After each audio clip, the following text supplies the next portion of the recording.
Olá, meu nome é Pablo Vilaça, sou crítico de cinema, criador do site Cinema em Cena. Eu estou em Cannes para a 78ª edição do festival. Eu estou fazendo uma cobertura constante com vídeos, comentários no Instagram. Mas hoje, especificamente, eu quero falar sobre o novo Missão Impossível, que passou aqui hoje.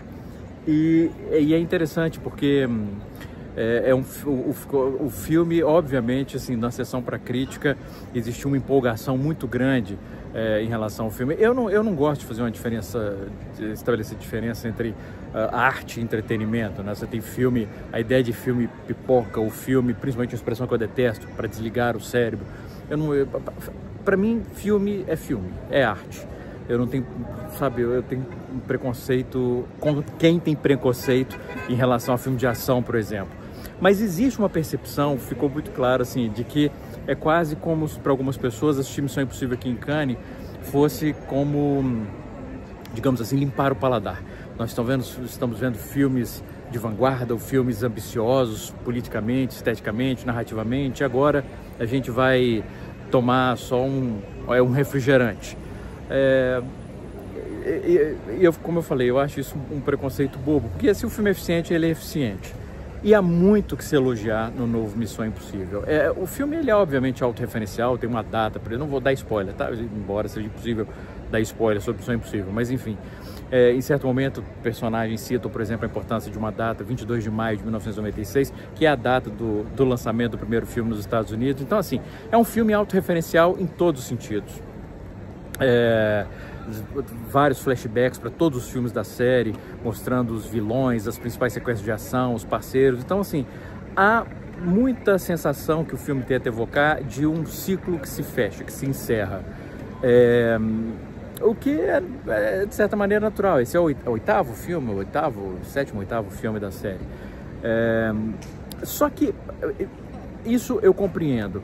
O que eu tenho um pouco mais de dificuldade de compreender é por que o Christopher McQuarrie, que é o diretor e co-roteirista do filme, e o próprio Tom Cruise, que obviamente tem um controle completo sobre a série, por que eles sentiram de repente a necessidade de criar uma história tão confusa, tão complexa, digamos assim, para esses dois últimos filmes? Porque uma das grandes virtudes da série, e aliás, a série, os filmes da série ficam melhores quando eles estão contando histórias que compreendem que o foco é a ação, que o que os personagens estão perseguindo em si não interessa muito, são meros MacGuffins, né? MacGuffins, como o Hitchcock dizia, MacGuffin é algo que os personagens estão buscando, que eles estão procurando, mas não interessa o que é aquilo, interessa só que ele faz a história se movimentar. Um exemplo clássico disso na série Missão Impossível é o Pé de Coelho, do Missão Impossível 3, que tem o melhor vilão da série, que é o Philip Seymour Hoffman, embora não seja o melhor filme da série, que para mim é o Fallout. Mas é uma história desnecessariamente complexa, né, envolvendo a tal da entidade, e tanto que o filme é obrigado a fazer exposições frequentes. Durante o filme eu anotei 3 ou 4 vezes no meu caderninho, assim, exposição, né, em que o filme tem que parar para os personagens explicarem uns para os outros o que está acontecendo, o que acabou de acontecer, o que vai acontecer, quais são os riscos envolvidos, né? A personagem da Pom Klementieff, por exemplo, já chega a ser irritante nesse sentido, que os personagens falam, e aí ela diz uma frase para resumir, tipo, para definir quem vai viver e quem vai morrer. Sim, né? Não precisa, sabe, ficar resumindo essas coisas é meio irritante. E mesmo porque, como eu falei, o que importa são as sequências de ação. Aliás, voltando rapidinho a questão do excesso de diálogos, para tentar contornar isso, o Christopher McQuarrie, para tornar mais fluido, né, ou menos, enfim, aborrecido o excesso de exposição, que, repito, é desnecessária, ele faz aquele recurso que para mim torna o negócio mais artificial ainda, que é um personagem complementando o que o outro está dizendo.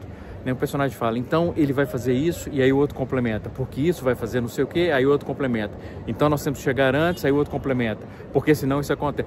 Maravilha, eu como espectador, assim, que legal, todos vocês já sabem o que vocês têm que fazer, levanta e vai. Né? Por que vocês estão enrolando, falando um para o outro tudo que vocês sabem? É artificial demais. Enfim. E as sequências de ação, pelo menos elas trazem, né, elas cumprem a sua função muito bem, elas trazem energia, porque uma coisa que a série faz muito bem é criar obstáculos, e mais obstáculos, para os protagonistas, para os heróis. Chega um momento que você fala assim, não é possível, é demais. E são sequências muito bem elaboradas, assim. Claro, Tem a sequência que eles já divulgaram, que eles sempre fazem isso, divulgar, ó, esse é o momento que o Tom Cruise quase morreu para o seu prazer, para o seu deleite, para o seu entretenimento. E aqui é uma que ele está pendurado num avião, monomotor, sei lá, enfim, e que aí o avião faz várias manobras com ele pendurado na asa. Mas para mim nem é a melhor sequência do filme. Tem uma longa sequência dentro de um submarino, que essa obviamente, e por motivos óbvios, é carregada de efeitos visuais, ou seja, provavelmente ele nem se arriscou nada para fazer essa cena, que preguiçoso. Mas para mim é a melhor cena do filme porque justamente ela é muito inventiva, né? De um ponto de vista até de direção de arte, como eles vão mostrando as várias câmaras do submarino, cada uma tem características diferentes, e cada uma traz desafios diferentes, e as coisas vão ficando mais complicadas, e objetos que se deslocam e ameaçam. Ela é muito inventiva na maneira como ela explora o espaço, e é só nesses momentos que a série ela tá no seu melhor. E me incomoda um pouco que o filme tente frequentemente criar essa impressão de encerramento de ciclo, porque é aquela história assim, é uma franquia bilionária. Você sabe que eles não vão colocar um ponto final no sentido de assim, olha, é impossível fazer novas missões, impossível. Eles vão matar a galinha dos ovos de ouro. Então, ao mesmo tempo que o filme quer criar uma impressão de finalidade, de que estamos chegando ao fim, ele não tem coragem de realmente chegar ao fim, porque por motivos óbvios. E aí isso acaba também soando um pouco, sabe, assim, demagogo, na falta de uma palavra melhor, demagógico na falta de uma palavra melhor. Mas enfim, o fato é que é um filme divertido, empolgante nas suas sequências de ação, e o Tom Cruise ele passou a representar um tipo de cinema que é um cinema de empolgação da sua raiz, porque pode-se falar o que for sobre o Tom Cruise, mas ele nunca está no piloto automático, nunca.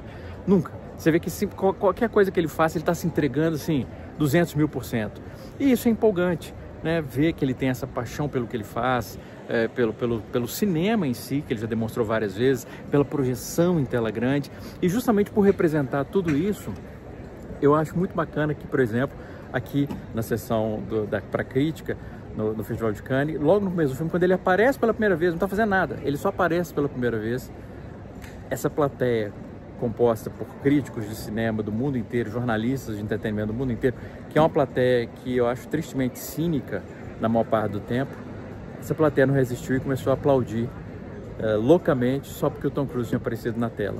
Eu acho que isso resume bem o papel que ele desempenha hoje, o que ele passou a significar, assim como também passou a significar a própria série Missão Impossível. Eu curti o filme, eu curti.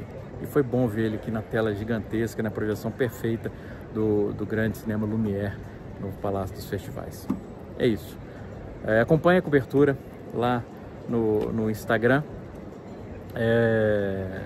Um grande abraço e bons filmes.